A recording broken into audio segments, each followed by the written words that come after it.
Okay, so away from sports, where we've talked about Manchester United and, of course, the African qualifiers. Let's now go straight to South Africa, where local authorities have been struggling to contain a massive locust outbreak, which is costing the country millions of rands.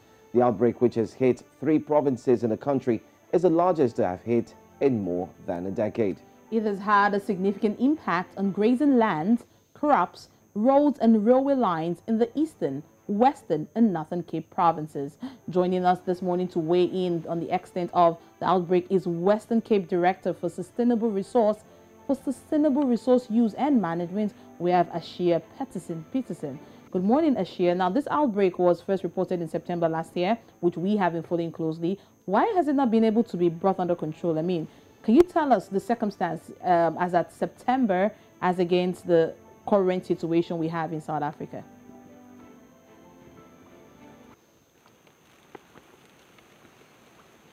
All right, Aisha, you there? All right, while we wait for Aisha to report, we understand that there might be a little bit of technical glitch. The government of South Africa has spent to this date more than 80 million rand in locust control program. Now, the 3 provinces, that's the Eastern, Northern, and Western Cape, are regions, especially the Northern and Eastern Capes, are regions that have experienced drought since 2013. So this 7-year drought, they're barely coming out of it when they had the summer rains that came in and gave them a little bit of break. And now we have the locust outbreak in those regions at this point in time. It's quite unfortunate. Very, very unfortunate this morning. That's one story we're taking a look at right now. Well, Aisha Peterson, if you're there, you can hear us. Good morning to you. Hi, good morning.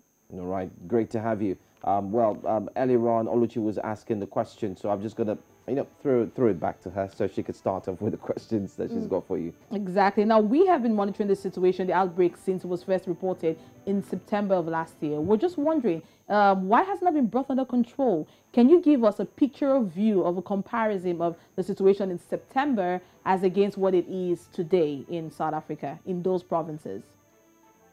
Yeah, I would. So the challenge in September was that we are currently experiencing the 8th year of our drought within South Africa, within the Western Cape. I can speak for the Western Cape and for the surrounding provinces that form the Karoo. So the challenge is these brown locusts are endemic to the area, and they lay the eggs, and the eggs will lay dormant until favorable conditions like rain falls, and then these eggs will hatch. They form into what we call hoppers, and then these hoppers will, if we don't bring it under control immediately, they'll turn into flyers. And these flyers will then form up to storms or swarms of up to 80 kilometers long.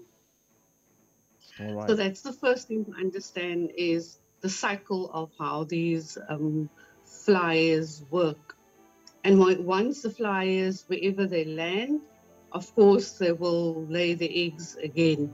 So it's very difficult to bring them under control. In September, we had some control of them because the rain that fell was very limited. But the rain we received in March was much more.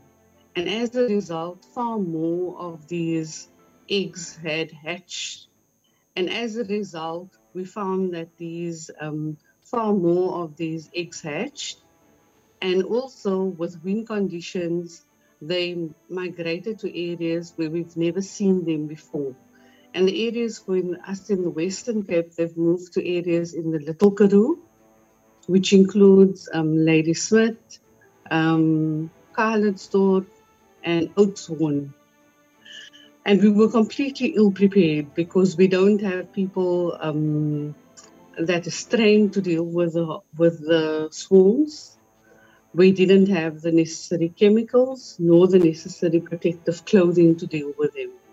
They've also migrated further up north on the north coast, Kliprand, which is close to Bitterfontein, on the west coast of the Western Cape.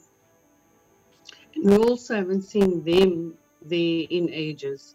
And as a result, because we were so ill prepared for them, they could cause the damage that they did.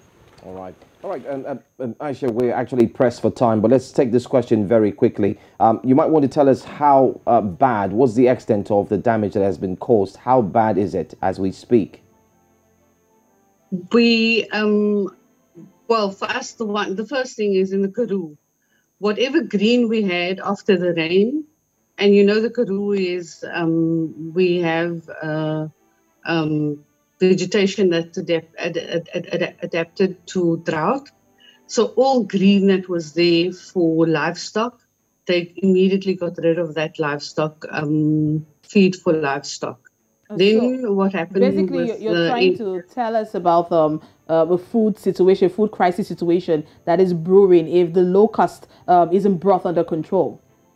So no, exactly. So if for the Little Karoo, particularly, we've got small grains, we've got citrus, we've got vineyards in those areas.